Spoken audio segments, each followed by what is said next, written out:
y amanece en Asia.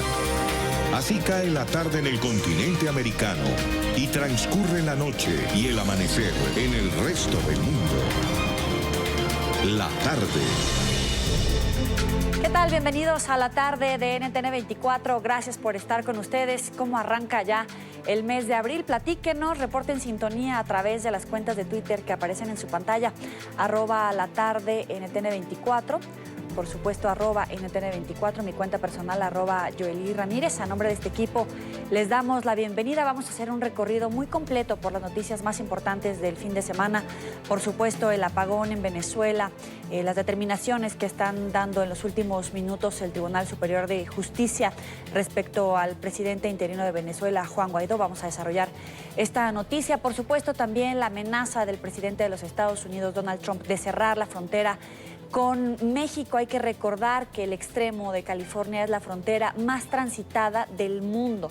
¿A cuánto pueden ascender las pérdidas millonarias, evidentemente, para los dos países? ¿Cuánto se está demorando la gente hoy por hoy ya en transitar en esta zona? Todavía no se cierra la frontera, pero ¿cuánto se está demorando a partir de estos días? Vamos a hacer un recorrido por las noticias más importantes también, por supuesto, de la Unión Americana. De esta manera los invitamos a que se comuniquen con nosotros. Comenzamos.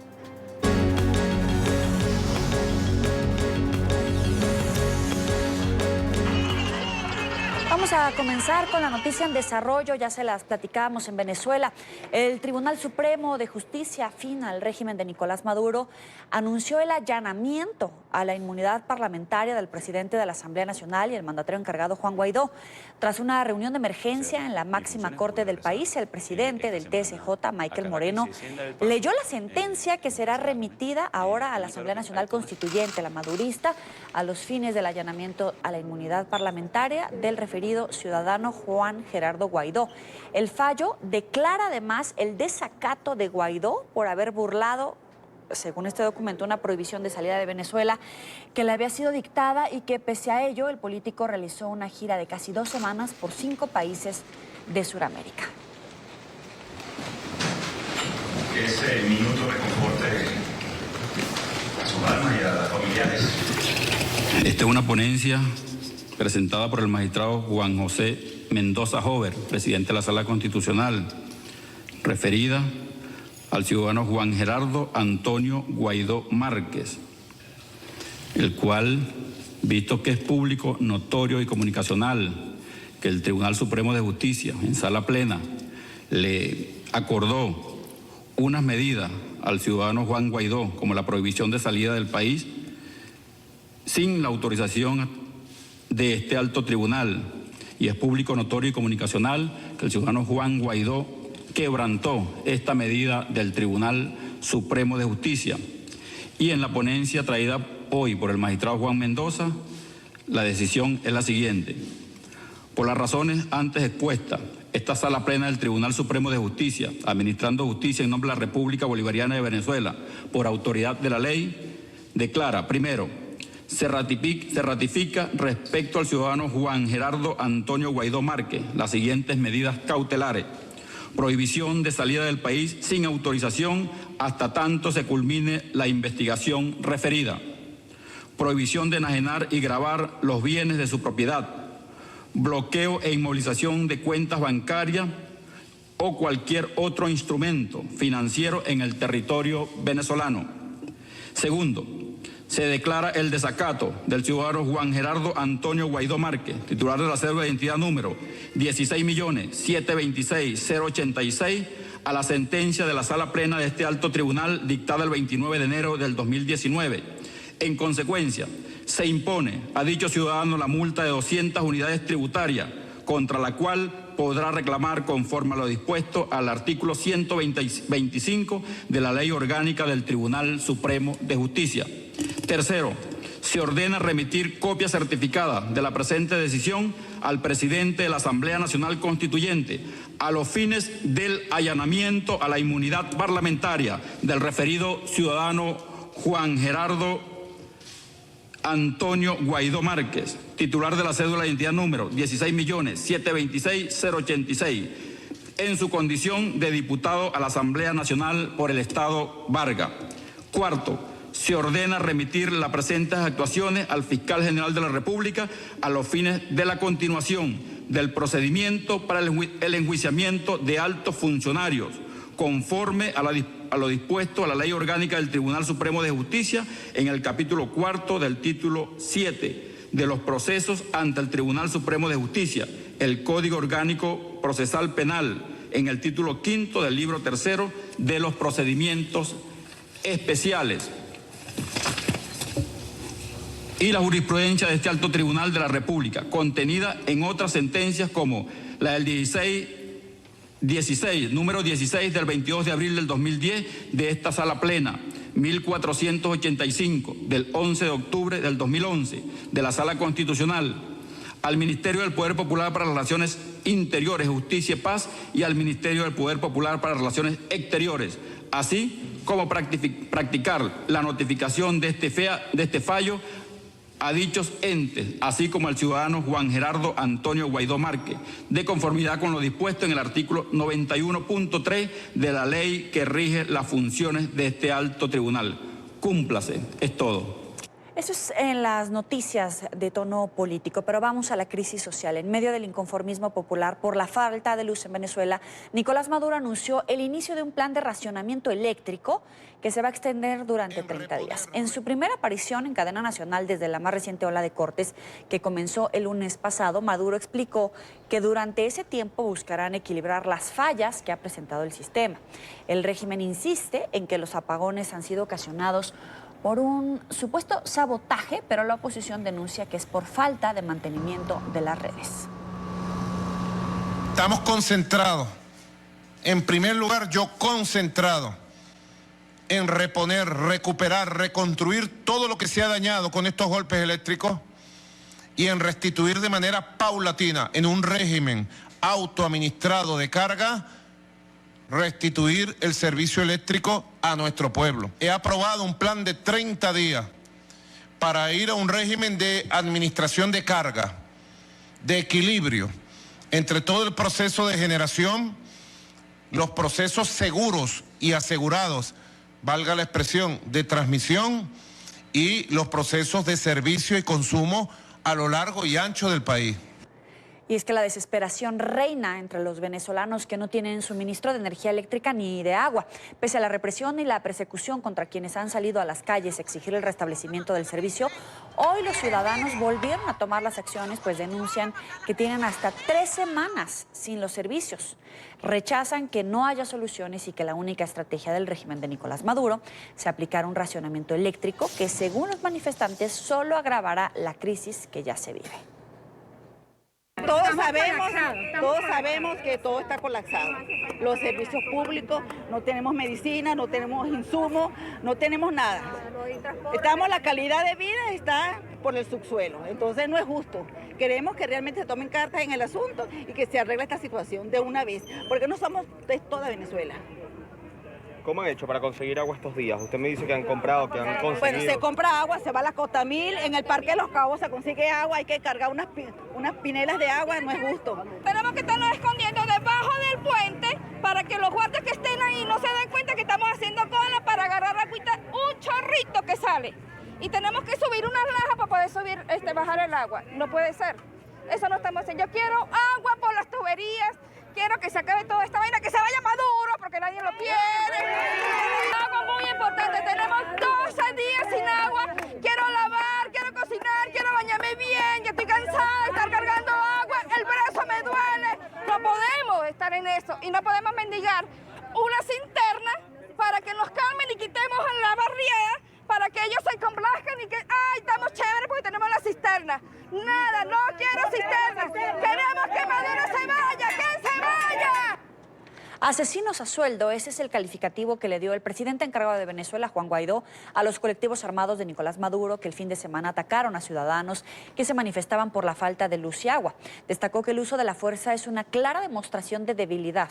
Insisten que la llamada revolución bolivariana ha quedado sola porque hoy significa hambre, violencia y corrupción.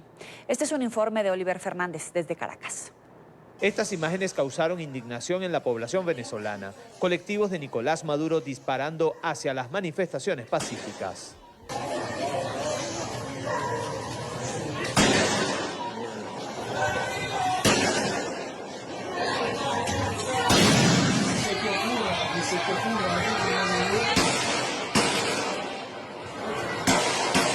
Luego de estos ataques, Nicolás Maduro los volvió a llamar a las calles, según él, para preservar la paz. Y los movimientos sociales, los colectivos, la OVC, cívico-militares, vamos junto a los milicianos a defender la paz de cada barrio, de cada cuadra. Muchos se preguntan, ¿por qué llamar a estos grupos irregulares? El presidente encargado Juan Guaidó respondió. Porque es un asesino, o sea, creo que estamos muy claros. Aquí hay responsabilidad directa, no fue nada más ayer que lo hizo. Es miserable este régimen al manifestar, al reprimir, a enviar asesinos a sueldo, a reprimir legítimas protestas del pueblo de Venezuela. Lo que sucede hoy en Venezuela es mucho peor de lo que sucedió en el 89. Y es que para Juan Guaidó, el régimen de Nicolás Maduro cada día está más solo. Es evidente que el régimen se quedó absolutamente solo, aislado, y no solamente fue él, recordemos a Diosdado Cabello, o sea que no solamente lo dijo, sino se retrató. Este domingo quedó demostrado que se acabó el mito o leyenda de un país polarizado. El rechazo a Maduro quedó evidenciado en todos los sectores de la sociedad. Incluso, a pocos metros del Palacio de Miraflores, los ciudadanos exigieron su salida. Guaidó responsabiliza a la Fuerza Armada sobre la custodia de los venezolanos.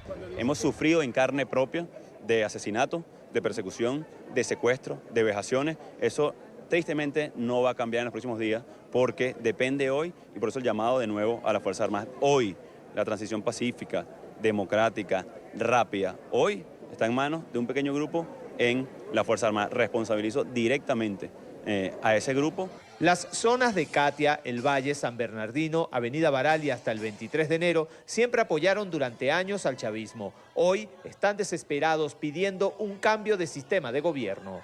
Porque lo que también queda claro es que el pueblo de Venezuela no se va a acostumbrar, no se va a dormir. Lo decían ayer las personas en la calle, bueno, preferimos morir en las calles que vivir sin agua, que vivir sin futuro para nuestros chamos, que vivir sin exigencia para nuestra gente. Así que no tengan duda que organizadamente, porque tampoco lo que vamos a hacer es exponernos de gratis, ya lo hemos hecho durante años, lo vamos a seguir haciendo, por supuesto que vamos a subir el riesgo, pero por eso la Operación Libertad. Hay que organizarse en cada sector, como lo empezaron a hacer ayer en cada una de las comunidades. Respondieron al llamado de manera pacífica a protesta.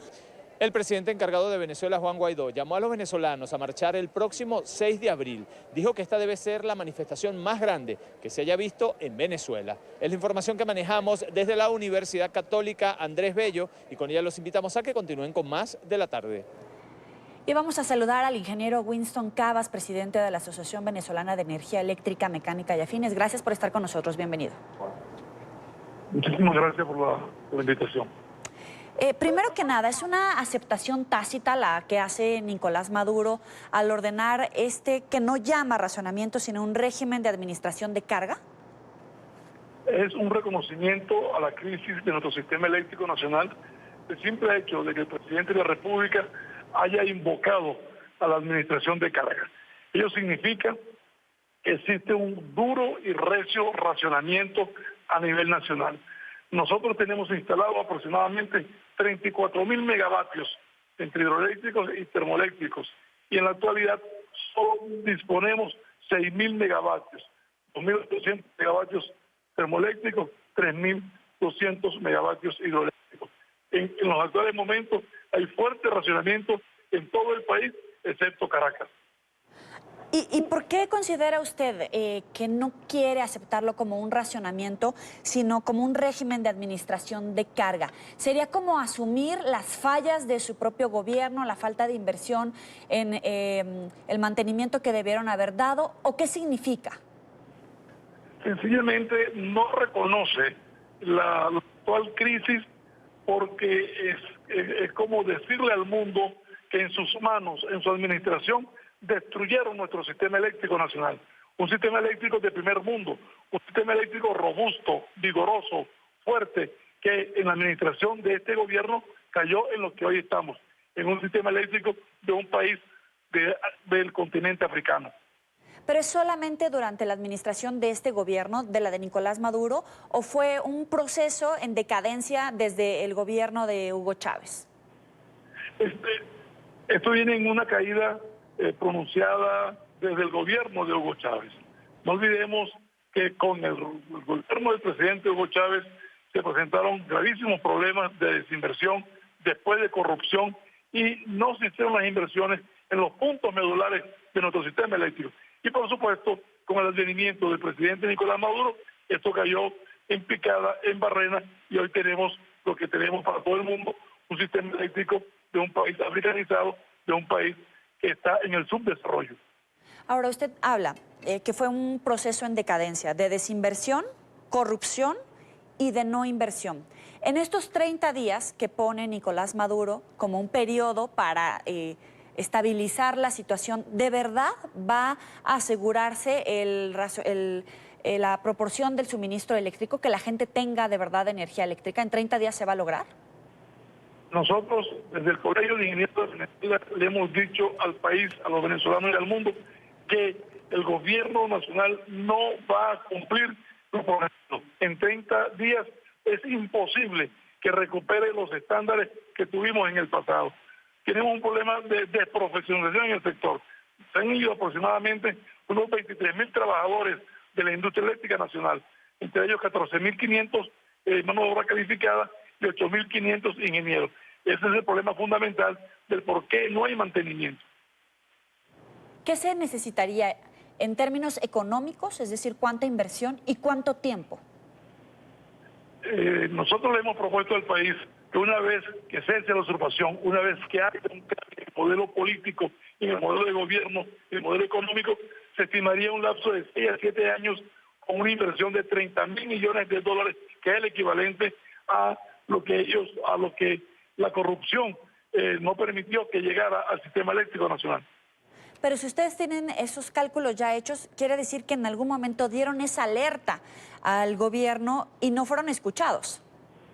Desde el año 2008 le estábamos diciendo al gobierno nacional hacia dónde iba el sistema eléctrico nacional, 2008, 2010, y se hicieron caso omiso a todas las advertencias que le hacía el Colegio de Ingenieros de Venezuela a las autoridades eléctricas. Y hasta los momentos no han permitido que ningún ministro de energía eléctrica vaya a la Asamblea Nacional a responderle a los diputados, al país y al pueblo por qué el sistema eléctrico se encuentra en las condiciones que está cuando hubo el dinero para hacer las inversiones y no se hicieron. Y las que se hicieron fueron objeto de la corrupción.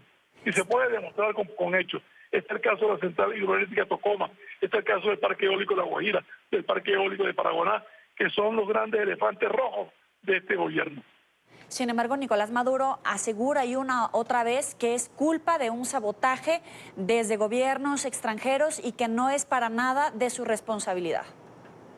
Nosotros le hemos dicho a ellos que es imposible que exista un saboteo en nuestro sistema eléctrico nacional, sobre todo que el sistema de supervisión y control de nuestro sistema eléctrico no es hackeable desde el exterior, solo es hackeable desde la parte interna de la edificación en la cual se encuentra. Pero para salir de dudas, le exigimos la realización de una auditoría técnica conformada por la Facultad de Ingeniería, por la Academia de Ingeniería, por el Colegio de Ingenieros y, por supuesto, con los técnicos de Corpoelec. ¿Y cuál ha sido la respuesta del presidente Maduro? Simple y llanamente a convocar a los ingenieros rusos, chinos, cubanos, iraníes e hindúes. ¿Y por qué dice, desde la ignorancia se lo confieso, por qué dice usted que es hackeable, es imposible que se pudiera hackear este sistema? El sistema de supervisión y control de nuestra red troncal y de nuestras centrales termoeléctricas e hidroeléctricas no están diseñados, construidos sobre una plataforma de acceso digital. Están diseñados y construidos sobre una plataforma muy vigorosa y poderosa que es la Unity, que ello no permite que se accese desde el exterior desde el punto de vista digital. Por eso decimos que no es hackeable, pero para demostrar ese tipo de teoría exigimos una auditoría técnica que nos permita a los venezolanos saber la verdad verdadera sobre el sistema eléctrico. Es por ello que invitamos al gobierno nacional a realizar una auditoría con los actores, con las universidades venezolanas, con las academias de ingeniería, con los gremios y por supuesto con los técnicos de Corpoelec para sacar la verdad verdadera de lo que le está ocurriendo a nuestro sistema eléctrico nacional. Ahora, señor Winston, en este momento ya hay esta orden de racionamiento por un periodo de 30 días. ¿Eso qué significa en pérdidas económicas por todas las afectaciones que va a tener a nivel país, en la industria, en toda la economía venezolana que se va a ver detenida justamente por este racionamiento? No es solo eso, pérdidas económicas, es humana.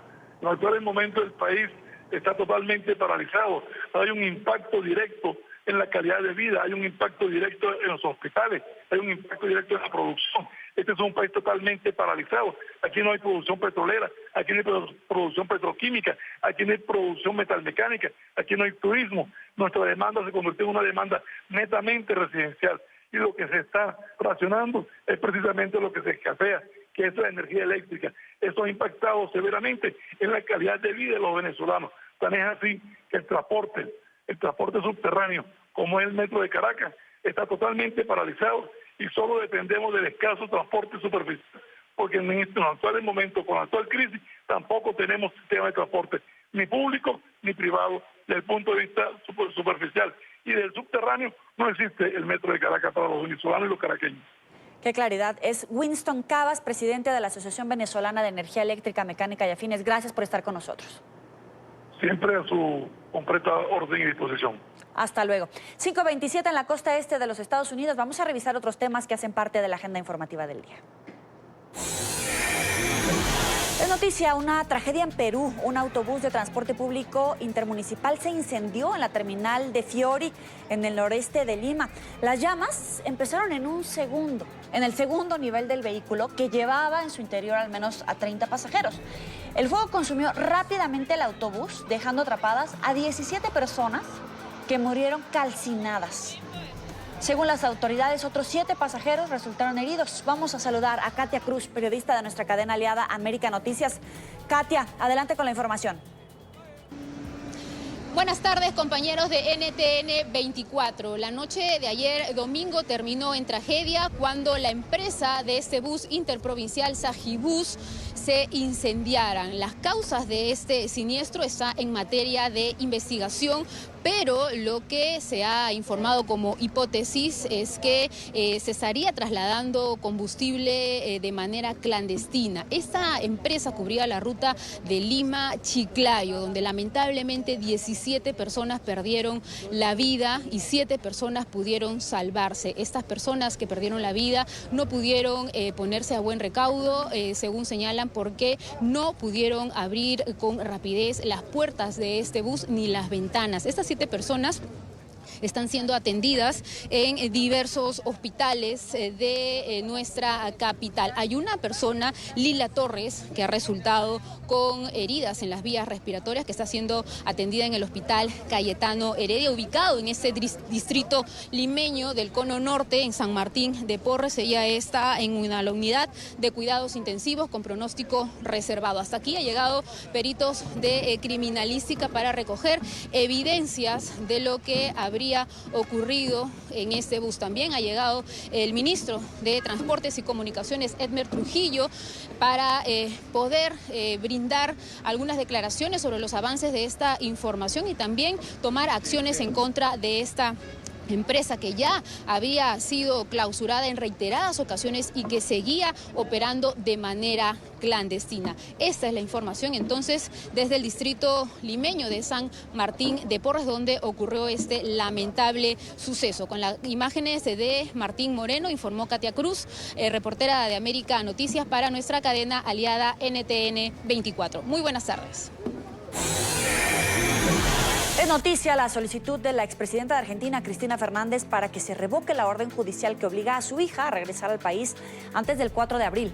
La líder de Unidad Ciudadana solicitó que Florencia Kirchner permanezca fuera del territorio argentino hasta que sea dada de alta en Cuba, donde se realiza tratamientos para varios padecimientos de salud que, según la exmandataria, habrían sido causados por una supuesta persecución del gobierno de Mauricio Macri a través de la justicia. Florencia y el otro hijo de Fernández, Máximo, es investigada en las causas conocidas como Los Sauces y Otesur por presunto lavado de dinero. No existe ningún acto procesal que requiera la presencia física de Florencia de manera inmediata, mucho menos si para ello debe interrumpir un tratamiento o someterse a un viaje que los médicos le piden expresamente que no realice. Es noticia Nicaragua, donde la oposición convocó a nuevas manifestaciones y una permanente movilización contra Daniel Ortega. El fin de semana, la policía y paramilitares sandinistas reprimieron con dureza una marcha antigubernamental, pese a que el régimen se había comprometido el viernes a respetar el derecho a la protesta.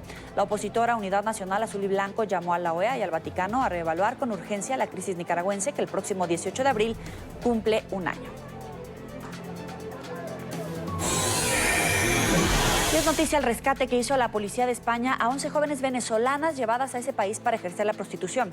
En el operativo fueron capturados delincuentes de esa misma nacionalidad y también españoles. Vamos a ver el informe de Marcelo Moncayo desde Madrid. Hola, ¿qué tal? Saludos para ustedes en la tarde, amigos televidentes. De esta mañana la Policía Nacional dio más detalles sobre el operativo Maracaibo, que permitió la liberación de 11 chicas venezolanas que fueron traídas de España para ser obligadas a prostituirse. ¡Policía! ¡Policía!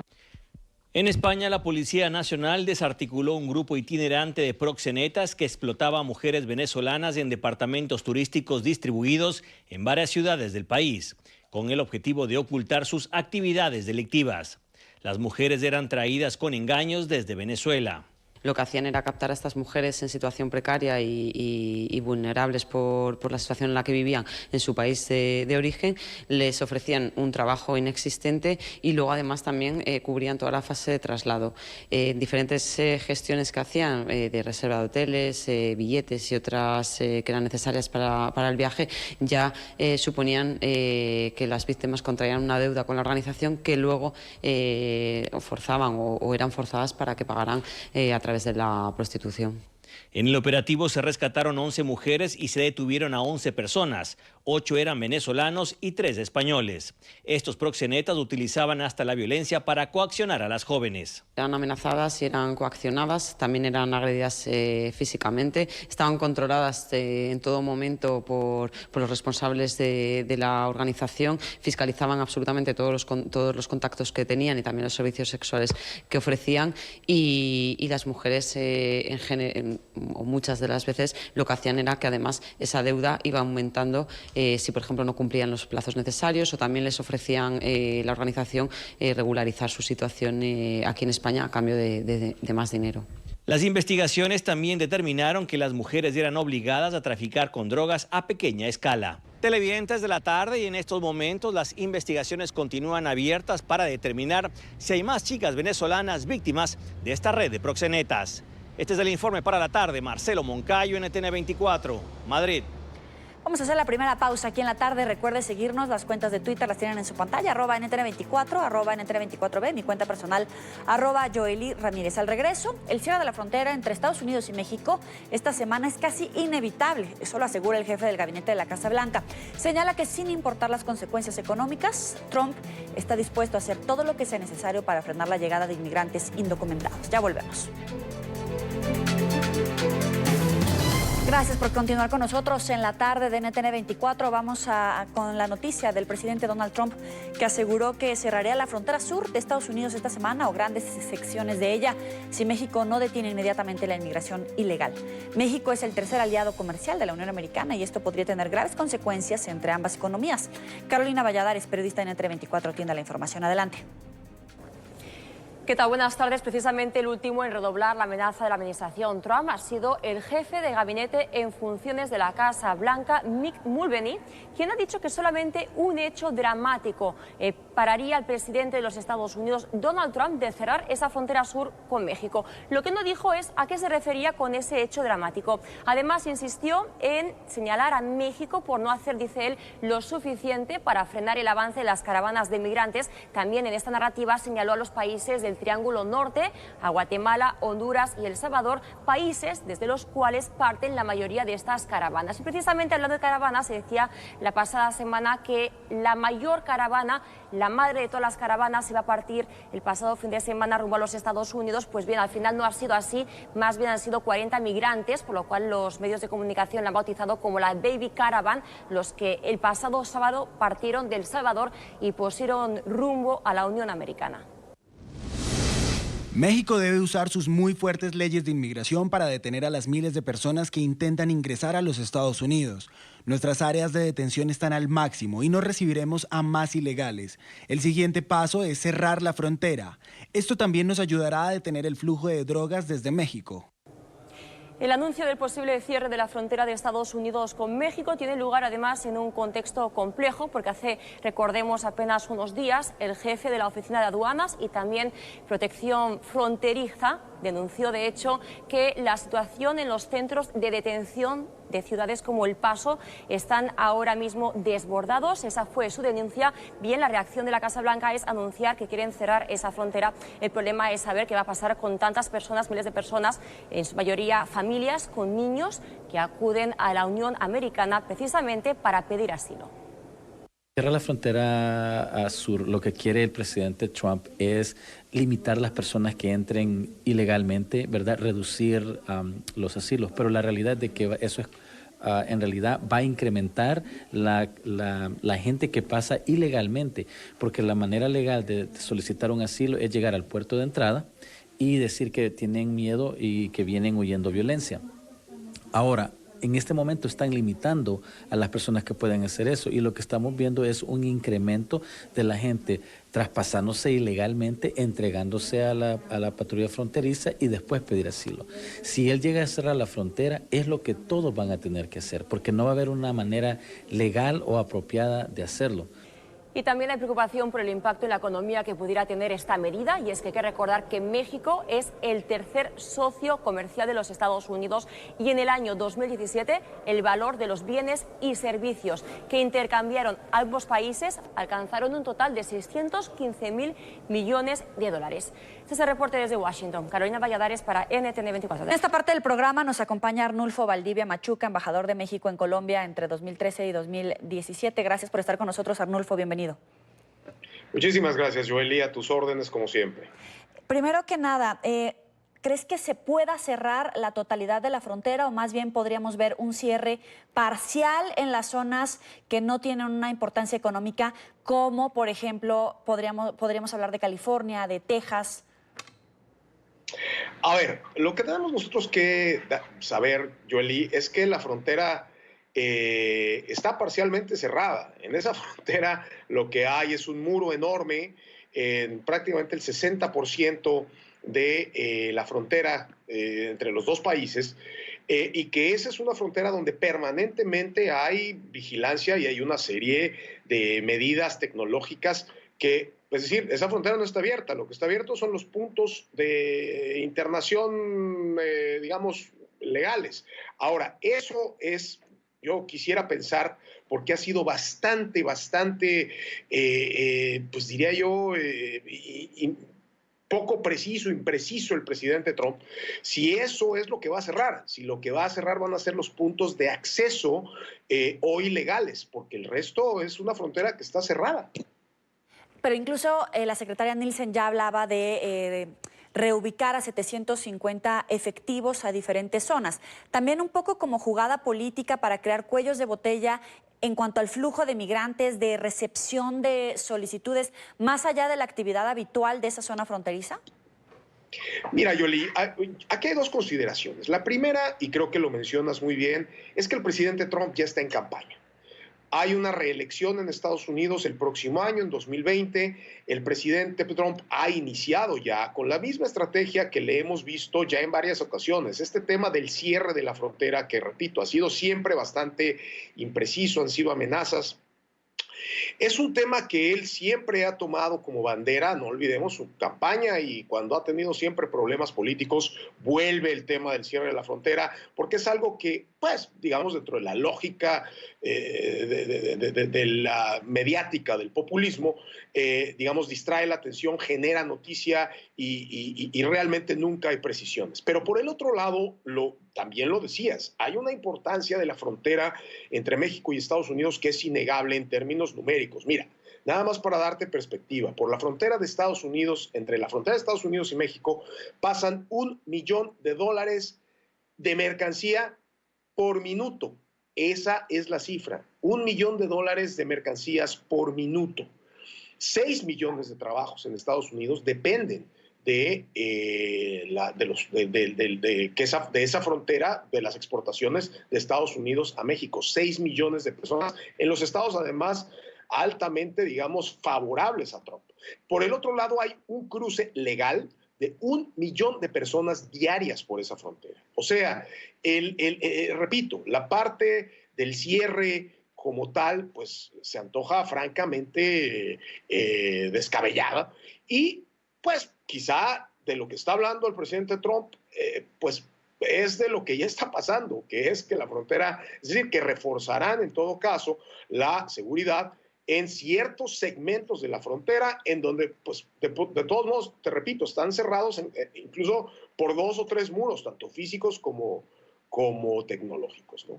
Claro, ahora hay un movimiento interesante porque muchos productos se construyen, se producen de un lado y del otro. Es decir, antes de que salgan a la venta final, van de un lado al otro. Hay un flujo migratorio de toda la gente que vive en esa zona fronteriza que depende económicamente del otro lado. ¿Cómo puede afectar a ambos gobiernos esa gente que vive en esa frontera y que se está viendo afectado por este tema coyuntural de las olas migratorias que se están desarrollando durante el sexenio que podemos medir de López Obrador?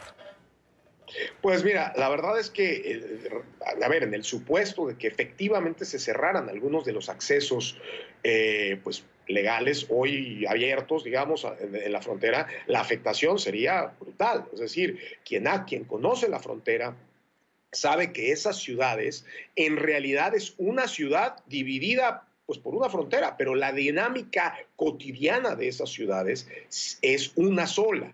Hay niños que estudian de un lado, gente que se cruza del otro lado a comprar, incluso los estadounidenses cruzan a México a comprar pues un montón de cosas y viceversa. Es decir, la dinámica en todas esas ciudades fronterizas, ¿no? Los dos Laredos, Matamoros, Reynosa, son, ¿no? Con McAllen, etcétera, son regiones que viven unidas. Entonces, pues la disrupción, pues quizá evidentemente va a tener un efecto en México, pero el efecto sobre los ciudadanos estadounidenses que viven del otro lado de la frontera y que dependen en gran medida de su relación cotidiana con México, sería brutal. Es decir, realmente creo que sí estamos hablando de un disparate. El presidente Trump dijo que ya firmó la orden ejecutiva en algún momento lo dijo.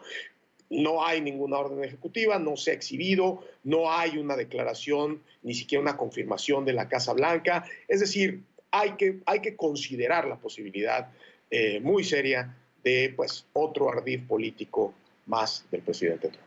Claro, eso es por parte del lado de Estados Unidos, pero en la conferencia mañanera, la habitual del presidente López Obrador, evidentemente le van a preguntar de este tema. Entonces, ya lo escuchabas tú, en un meeting, el presidente López Obrador le pide a la gente que levanten la mano y con base en la cantidad de manitas alzadas iba a tomar una decisión de un tema político, de un tema migratorio, de un tema diplomático, que tú ya nos ayudaste a entender la importancia y la magnitud de dinero y de personas que se pueden ver afectadas. ¿Qué decir de esta respuesta y de este actuar político que estamos viendo del presidente mexicano? Bueno, el presidente López Obrador, no solo en el caso de Estados Unidos, sino en el caso, por ejemplo, Venezuela, lo de la votación en Veracruz, pues vaya, no es otra cosa que una manifestación más del estilo del presidente López Obrador, pues para, digamos, tener todos sabemos además que todos esos mítines, pues son mítines organizados por su propio partido, o sea que ahí se va a alzar la mano a lo que se les instruya. Pero realmente más allá del show mediático, folclórico del mítin, realmente el presidente López Obrador ha demostrado que su agenda es nacional, es interna. Si para el presidente López Obrador no existiera el mundo, sería mejor, porque su agenda, la de él, es absolutamente local. Él nunca se va a pronunciar sobre Venezuela, él nunca se va a pronunciar sobre Estados Unidos, él no va a entrar a una discusión en ese tema. Para eso, en todo caso, tiene al canciller Ebrard, que él sí se ha pronunciado, digamos, en términos muy claros de que México no funciona a partir de amenazas, y lo relevante es que estamos empezando a ver, digamos, el primer round de desacuerdos entre dos gobiernos que hasta este momento, digamos, por lo menos públicamente, se habían llevado muy bien y que había habido una absoluta cordialidad, y hoy los enfrenta fundamentalmente el mismo motivo de fondo, que es el favor político de sus partidarios internos. El presidente Trump obviamente tampoco tiene una idea de la política exterior de su país, no le interesa. Él hoy está subido en el tema de volver a ganar las elecciones. El presidente López Obrador tiene una agenda interna y aquí pues lo que vamos a ver va a ser una intercambio interminable de dimes y diretes. Yo francamente dudo que esté el presidente Trump en capacidad, digamos, incluso con sus propios partidarios, de cerrar la frontera. Pero lo que sí vamos a ver va a ser, pues, una guerra de declaraciones permanente de Estados Unidos hacia México y de México, pues, una invocación de la soberanía y del respeto mutuo y de la política de buen vecino. Y pues a ver en qué termina esta cosa. La realidad es que lo que ha dicho el presidente Trump, que sería muy fácil para el gobierno mexicano detener el flujo de los migrantes centroamericanos hacia México y eventualmente hacia Estados Unidos, es otra mentira. Es imposible detener ese flujo cuando además en la frontera sur de México no existe nada, no hay muro, no hay frontera. La frontera sur de México, quien conoce esa frontera, sabe que tiene algunos puntos legales de internación y cientos, literalmente cientos de puntos, digamos, ilegales de internación. Ahí no hay frontera. Ese flujo va a seguir pasando, ese flujo se va a seguir dando y bueno, pues si los propios estadounidenses no han logrado parar a 12 millones de mexicanos que se cruzaron esa frontera en algunos años, pues habiendo esos muros que tienen, pues imagínense si México está hoy en capacidad de frenar algún flujo migratorio. Yo favorezco, sin duda alguna, la idea del gobierno mexicano de generar desarrollo en Centroamérica como una forma de detener o de mantener ahí a los ciudadanos a través de la prosperidad. El resto, pues, son palabras. Entonces, ¿no se equivoca el gobierno de López Obrador? Veíamos a la secretaria de Gobernación, Olga Sánchez Cordero, decir que se habían otorgado, que habían cruzado 100,000 migrantes vía México hacia Estados Unidos y que se iba a tratar de reducir a 40,000. Es decir, van a tratar de endurecer esta política. ¿Se está equivocando o es un acierto del gobierno mexicano ser respetuoso de los derechos humanos y ser un poco más permisivo, no sé si es la palabra, en torno al tema migratorio? A ver, la política de México, primero hay todo un tema de derechos humanos, evidentemente, que México tiene una postura internacional y que es clara sobre el respeto de, pues digamos, el cruce de estas personas sin violar, digamos, sus derechos humanos. Por supuesto que también hay una posición y hay una postura que tiene que ver con la incapacidad, digamos, simplemente de fuerza. No hay suficientes personas en México, no hay suficientes empleados, agentes del Servicio de Migración que pudieran detener una ola de ese tamaño. Pero además de eso, realmente, pues, esa ha sido en los últimos años la postura de México. Yo no creo que sea absolutamente posible seguir recibiendo tantos migrantes, pero a la vez la realidad es que no tenemos la capacidad y tampoco la postura ética para frenarlos. Y por lo tanto, repito, hay que buscar soluciones alternas porque el simple hecho de decir vamos a cerrar la frontera sur de México y a detener a estos migrantes es físicamente imposible.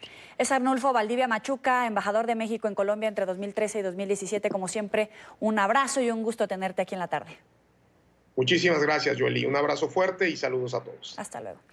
Avanzamos. Estados Unidos marca a partir de hoy la cuenta regresiva para el censo poblacional del 2020. La ley del país invita a todos los habitantes del país a participar, incluso si no son ciudadanos de la Unión Americana. Sin embargo, el presidente Donald Trump reafirmó a través de Twitter su deseo de cambiar esta regla. Por ello, han despegado varias campañas para incentivar la participación en el conteo. Nueva York es uno de los puntos en los que está siendo lanzada esta convocatoria. Alejandro Rincón, desde la Gran Manzana, tiene la información. Adelante. Hola. Feliz tarde para todos. La Constitución de los Estados Unidos dictamina que cada 10 años debe realizarse un conteo de toda la población del país. En términos concretos, la estadística es fundamental para varios asuntos de la administración pública. Por ejemplo, para decidir cuántos asientos en el Congreso de la Nación corresponden a todos y cada uno de los estados de la Unión Americana. También es empleado para determinar cuánto dinero destina el gobierno federal a cada una de estas entidades. El proceso, que se prevé tenga lugar dentro de exactamente un año, está enmarcado dentro de la siguiente controversia. La actual Casa Blanca, la administración Trump, quiere incluir en el nuevo censo una pregunta en donde se le consulte a los participantes si son ciudadanos o no de la Unión Americana. Precisamente cuando hace falta un año para este proceso, fíjense en el mensaje que envió a primera hora de hoy el presidente Donald Trump. ¿Pueden creer que la izquierda radical demócrata quiera hacer nuestro nuevo y muy importante informe del censo sin todas las importantes preguntas ciudadanas? El informe de miles de millones de dólares ridículo que cuesta elaborar. La intención que tiene el actual gobierno federal de los Estados Unidos de modificar las reglas del censo es materia de litigio. Una serie de estados actualmente llevan una demanda contra la Casa Blanca con el objetivo de que los tribunales bloqueen la intención de la administración Trump de incluir esa pregunta sobre la ciudadanía. Y es por esta razón que, mientras no se resuelve el litigio, ha despegado a partir de hoy una estrategia a nivel nacional para invitar a todas las personas que se encuentran ahora mismo en el país a participar más allá de la propuesta de la Casa Blanca. Es en este contexto que aquí en Nueva York, como en otros puntos de la nación, han empezado a realizarse actividades para invitar a todo el mundo a participar. Y hemos hablado con la directora del censo para la ciudad de Nueva York, quien respondió e hizo réplica a las declaraciones entregadas por el presidente Trump. Bueno, quiero decir, esto es ridículo. Primero que todo, nosotros en este departamento nos hemos juntado con la Oficina del Fiscal General y otras organizaciones para retar sobre esta pregunta. Hay una victoria, ganamos a nivel distrital. El caso ahora está yendo para la Corte Suprema. Nosotros sentimos que la ley está de nuestro lado, así que el presidente puede tuitear lo que quiera, pero el hecho es que la pregunta de la ciudadanía no ha estado en el tapete en los últimos 70 años, así que no hay base para estar haciendo esa pregunta. Y por eso es que el juez Furman en el distrito nos dio la victoria. En la mañana de hoy también surgieron nuevas declaraciones de parte del director del Buró de Censo Federal de los Estados Unidos, Stephen Dollingham, quien desde la capital de los Estados Unidos aseguró que el objetivo de esta entidad es hacer un conteo objetivo de todas las personas que se encuentren ahora mismo en el país. No quiso pronunciarse directamente sobre la controversia, sobre la pregunta de ciudadanía, mientras que consideró que finalmente serán los tribunales los que tendrán en sus manos dirimir esta causa. Todo lo que tenemos para ustedes por ahora. Continúen con más en la tarde.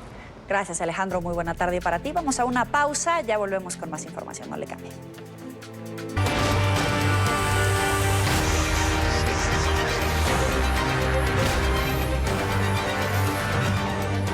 Este fin de semana se realizó en Cartagena, Colombia, la asamblea de medio año de la Sociedad Interamericana de Prensa.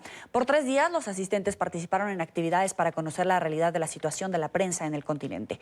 El tema de Venezuela fue uno de los principales estudiados en las jornadas. Y Dania Chirinos estuvo presente en todas las actividades de la CIP y nos tiene el análisis. Gracias. Ciertamente culmina en Cartagena de Indias este encuentro de medio término de la Sociedad Interamericana de Prensa, donde los temas han sido absolutamente variados, pero por supuesto la discusión central gira en torno a la libertad de expresión, al momento que vive el periodismo en ciertos países de la región. Quizás los 3 más nombrados han sido Venezuela, Cuba, Nicaragua. Los debates en torno al periodismo de resistencia, a qué hacer para poder informar, a la perspectiva o lo que se están planteando los periodistas que viven dentro de cada uno de estos países, aunque en relación a Venezuela la situación política por la que actualmente atraviesa este país ha sido también tema quizás con más peso el primer día. en que comenzó el viernes pasado este encuentro de medio término de la Sociedad Interamericana de Prensa. Nos acompañan en la tarde de hoy Héctor Chami, Jairo Libreros, analistas frecuentes, ya casi permanentes ambos, de NTN 24, y con ellos precisamente quiero comentar lo que han sido estos 3 días. Gracias a ambos por estar aquí. Héctor, comienzo contigo a una perspectiva general y luego vamos a ciertas aristas concretas que quiero tratar con ambos. Sí, bueno, gracias, un gusto. Lo señalaste, los temas. Agregaría a esos temas, a la situación de la libertad de prensa por restricciones políticas, la violencia contra periodistas en algunos países por razones no estrictamente políticas. Y me refiero a la violencia que ejerce el narcotráfico, cuando en algunos países, México, Honduras, que fueron mencionados varias veces, sí, cuando periodistas investigan el narcotráfico, la corrupción y las conexiones entre ambos con el poder político. Hasta ahora ha sido un periodista asesinado por semana en México desde que comenzó el año. Sí. Ese ha sido un tema importante también. Y hoy además hemos concentrado bastante el foco en Nicaragua, en la situación de Nicaragua en particular.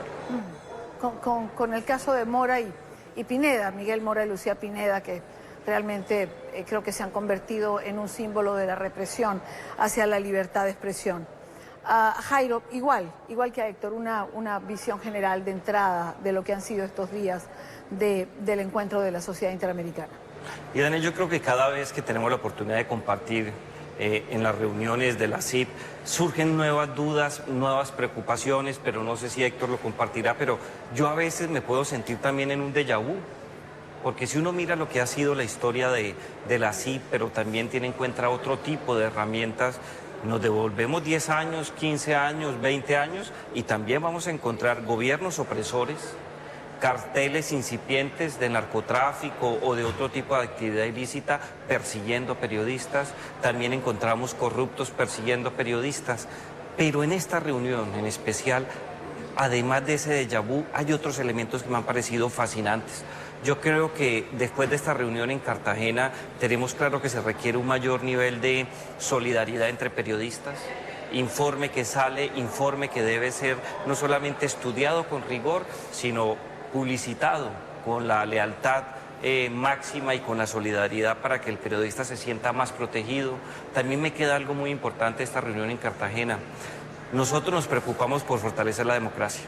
Nos preocupamos por tener mayores estándares de libertad de prensa, pero hemos descuidado mucho tener una mejor relación con la sociedad civil y con las empresas privadas. Y yo creo que en este punto podemos encontrar una nueva garantía de seguridad y una mayor legitimidad, no porque no existiera, sino mayor legitimidad en el sentido de que el mensaje del periodismo investigativo llegue mucho más lejos.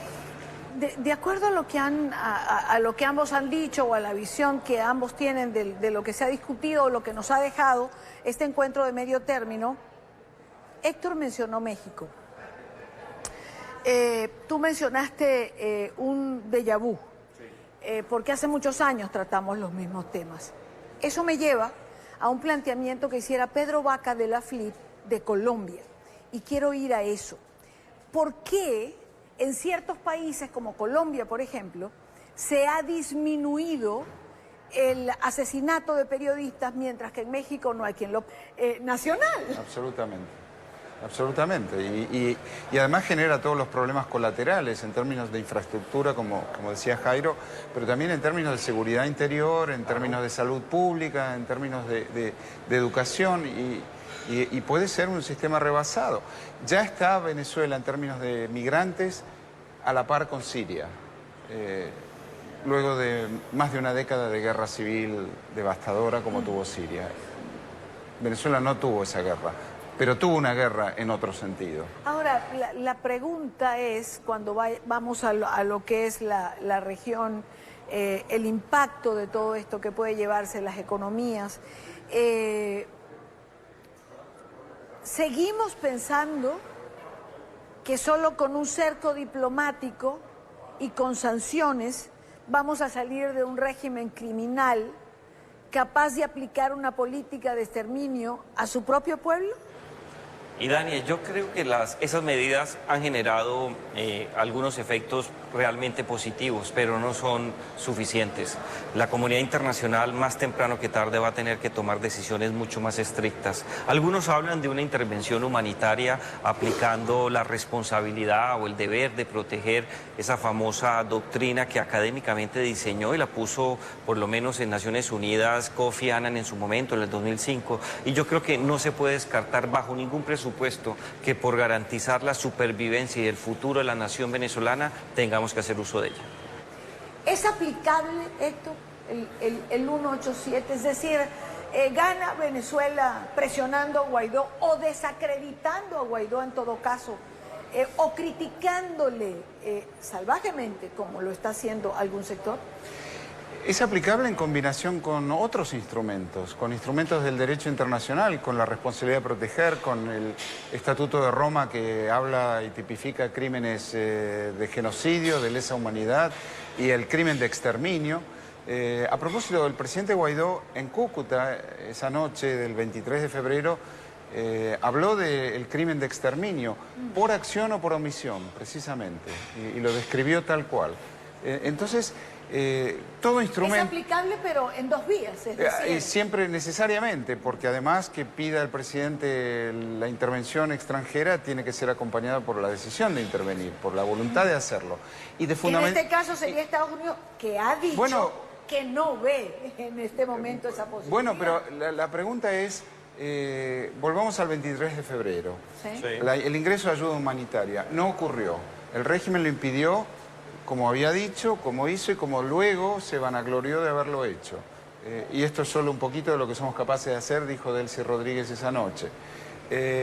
Bueno, ayer, por cierto, leí en alguna cuenta de Twitter que decía prohibido olvidar y ponían la frase. Exacto, y bueno, ahora entonces la ayuda humanitaria está ahí, sigue en los mismos depósitos donde estaba, al lado del puente.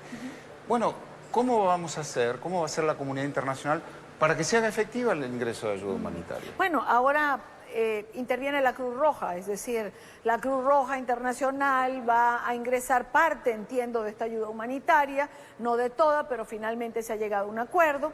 Hemos tenido que escuchar ayer a Diosdado Cabello, por ejemplo, diciendo que la Cruz Roja introduciendo esta ayuda es un logro de la revolución, lo cual es un cinismo absoluto, ¿no? Pero bueno, la pregunta es, y te la traslado, Jairo, a Juan Guaidó, ¿hay que fortalecerlo dentro y fuera? A él hay que acompañarlo, hay que darle mayores garantías, tanto a nivel internacional, especialmente en el marco del Grupo de Lima y de la OEA, pero también hay que darle un acompañamiento interno. Se requiere un mayor proceso de asistencia. Muy seguramente para muchos venezolanos su figura es muy atractiva, pero otros ya discuten su liderazgo y si está haciendo las cosas bien. Y ese tema requiere no solamente acompañamiento, sino una protección especial, un trabajo mucho más sentido. Pensar que simple y llanamente por haber proclamado que él era el nuevo presidente de Venezuela, las cosas se van a solucionar, no es ser ingenuo, en cierta medida es chocante con la realidad. Se requieren más cosas, se requiere acompañamiento, se requiere mayor paciencia, se requiere liderazgo, y la comunidad internacional y organismos como la OEA son vitales para eso.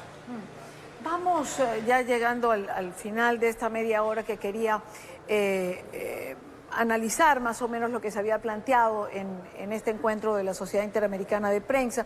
Y quiero cerrar con una pregunta para ambos. ¿Hay esperanzas para la región? ¿Hay esperanza para Venezuela, Cuba, Nicaragua? ¿Podremos los latinoamericanos ver el futuro con optimismo? Sí, sí, los latinoamericanos queremos democracia. Eso en todas partes. Nadie quiere gobiernos que se quedan en el poder para siempre, nadie quiere las restricciones a las libertades. Queremos democracia y libertad. Y es una convicción firme de las sociedades latinoamericanas. Y tenemos mucho con qué trabajar por eso. ¿Hay esperanza, Jairo? Y Dania, yo creo que el único camino que nos va a permitir garantizar ser lo que somos con el transcurso de los años es la democracia liberal. Por eso yo he sido optimista, estoy de acuerdo con Héctor y es nuestro destino inevitable caminar juntos en América Latina los senderos liberales de la democracia. Quiero agradecerle a ambos por habernos acompañado en este balance y además, de verdad, un agradecimiento muy sentido, porque ustedes no saben, no tienen idea, o quizás ideas sí, por cómo nos ven sudar, sobre todo a Héctor. Ustedes no saben el calor que hay aquí, donde estamos. ¿Ah? De verdad, gracias por acompañarme. A ti, Dania. A ti, Diana. Gracias. No, y gracias además a todo nuestro equipo técnico, tanto de RCN como quienes hemos estado de NTN 24, por el esfuerzo en acompañarnos, por esta cobertura que hemos hecho durante 3 días, por llevar nuestra señal en streaming, en vivo y directo. Cada uno de nosotros ha dado lo mejor de sí para que usted esté informado de lo que ha estado ocurriendo aquí en Cartagena. Pero creo que es justo reconocer el trabajo de cada uno de los muchachos que han estado aquí mucho antes que nosotros, que los periodistas llegan muy temprano, instalan todo, recogen, han estado allí siempre presentes para ambos canales y gracias a ellos y a su trabajo ha sido posible que usted esté allí y nosotros también. Regreso a nuestro Centro Internacional de Noticias. Gracias, buena tarde para los tres. Vamos a una pausa, los invito a que se suscriban a nuestro canal en YouTube, NTN24. Allí podrán encontrar todo el contenido multimedia, nuestras entrevistas, reportajes y la señal en vivo. Recuerden conectarse www.youtube.com/NTN24. Gracias por seguir con nosotros en la tarde de NTN24. Vamos con más información. Más de 13,000 homicidios dolosos en México desde la llegada de Andrés Manuel López Obrador al poder. Se trata de un problema heredado, no nuevo, que afronta el mandatario en el arranque de su gestión. A la luz de las cifras, se registra un crecimiento de 13% en relación con el mismo periodo del 2018. Los datos van de diciembre de 2018 a febrero del 2019. Esto según lo informa el Observatorio Nacional Ciudadano y según estos datos se cometieron en el país 13,025 asesinatos, lo que representa 48% más que en el primer trimestre del gobierno de Enrique Peña Nieto y 150% por encima de los primeros 3 meses de Felipe Calderón al frente del Ejecutivo en su primera gestión. Quiero darle la bienvenida a nuestro programa a Teresa Martínez, doctorante en Science París y colaboradora del ONC. Gracias por estar con nosotros. Primero que nada, yo pensé que ya estábamos en malos números, pero si estamos peor que con Enrique Peña Nieto y con su antecesor Felipe Calderón, ¿de verdad estamos tan mal? ¿Fue de Guatemala a Guatepeor? Hola, buenas tardes. Muchas gracias por el interés en el tema. Y bueno, lo primero que hay que considerar es que esta cifra de 13,000 homicidios está pensada en términos de los homicidios en general. Los homicidios dolosos, que son los que verdaderamente nos resultan más importantes porque son estos intencionales, en realidad es una cifra de 7,539 homicidios en lo que va de la administración de Andrés Manuel López Obrador. Eso no quita que efectivamente es una cifra preocupante, que es una cifra que muestra cómo hay una tendencia a la alza de este delito y sobre todo que hay un cambio respecto al inicio del periodo de Peña Nieto. Hay que recordar que en la parte final del periodo del presidente Felipe Calderón, el delito de homicidio venía a la baja, el homicidio doloso venía a la baja y a partir de 2015 se empieza a registrar una tendencia creciente que ya no va a revertirse y que no parece que vaya a revertirse todavía en el corto plazo. Así que efectivamente estamos en una condición todavía de un gran problema. ¿Y entonces a qué se lo atribuye? Porque el presidente López Obrador incluso hace aproximadamente un mes y medio en una conferencia de prensa decía que la guerra contra el narcotráfico ya se había terminado. Y no solamente parece que no se terminó, sino que la cosa está peor. Claro, bueno, desde luego es un problema multifactorial. Es complicado pensar que hay una sola o un par de causas que la generan. Sí es un problema heredado, pero cuando pensamos en el problema heredado hay que tomar en cuenta que esto data de por lo menos los años 90. Lo que estamos viendo hoy es sobre todo un proceso de descomposición de una condición que se descompone ya desde hace por lo menos en los años 90, les decía, y si bien podríamos regresar hasta los años 70, porque no podríamos explicar las dinámicas de violencia que tenemos hoy, sin considerar los cambios específicos que hubo en la violencia, desde la violencia política que se vivió en los años 70 y hasta la fecha. Esto es para explicar que de pronto es fácil pensar que el problema de la violencia tiene que ver con la guerra contra el narcotráfico. La guerra contra el narcotráfico sin duda es un factor que hay que tomar en cuenta para entender los patrones de violencia, pero no es la historia completa de la lógica de violencia. Efectivamente, con la política del presidente López Obrador de tener a la Guardia Nacional, de lo que se habla es de que no va a haber necesariamente un retiro de las Fuerzas Armadas como parte del proceso de recuperación de paz o de seguridad. Sin embargo, por supuesto, es un tema que tiene que ver con una multiplicación de actores violentos, que son además de todo diversos, y que además empiezan desde hace ya por lo menos una década, empiezan a incursionar en otros delitos, además de no ser solamente violentos, sino además hacen extorsiones, secuestros, cobros de piso, y eso complejiza el esquema y cada configuración local. ¿Cuáles más actores violentos? Porque una cosa es la Guardia Nacional, que per se es poner a más militares en el ejército haciendo labores de policía, es decir, la gente vamos a estar en choque directo en caso de una emergencia con un militar, pero ¿cuáles serían esos otros actores violentos de los que tú hablas? Claro, hay que considerar que cada configuración a nivel local puede ser completamente distinta. Un problema que tenemos de entender el caso mexicano, que a diferencia de lo que tendríamos, por ejemplo, en casos como Colombia o en casos como Brasil, hay todavía un gran desconocimiento de la comprensión de este fenómeno a nivel local. Seguimos teniendo grandes narrativas que hablan del fenómeno a nivel nacional, y entonces tenemos como un villano favorito al narcotráfico. Entonces tenemos un gran fenómeno que es el narcotráfico por un lado, y por otro lado la lucha contra el narcotráfico, esto que se llamó la guerra contra el narcotráfico, y ahí nos quedamos. Si vamos a configuraciones locales, nos podemos dar cuenta cómo hay una multiplicación de actores, donde lo mismo tenemos grupos barriales, tal cual, una lógica de pandillas, más desde esa comprensión, grupos que no necesariamente dependen exclusivamente del narcotráfico, pero que sin embargo tienen este saber hacer violento como uno de esos factores que les permiten interactuar. Y en cada localidad podríamos encontrar una cantidad distinta de actores y además una sincronización entre ellos muy distinta. En algunos casos estarán en conflicto, en algunos casos estarán actuando a partir de una cierta colusión con autoridades locales. Lo que tenemos realmente como parte del problema enorme es lo poco que sabemos de las realidades locales. Tenemos muy poco diagnosticado en ese sentido, porque otra vez seguimos con la lógica de las grandes narrativas nacionales que ya no nos alcanzan para explicar este fenómeno.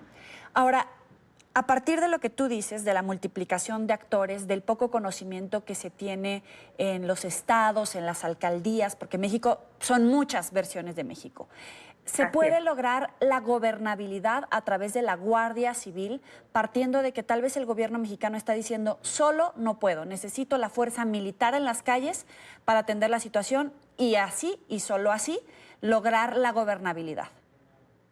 Claro, como es un problema tan complejo, tendríamos que empezar por quitar cualquier esperanza de soluciones mágicas. No va a ocurrir algo como eso.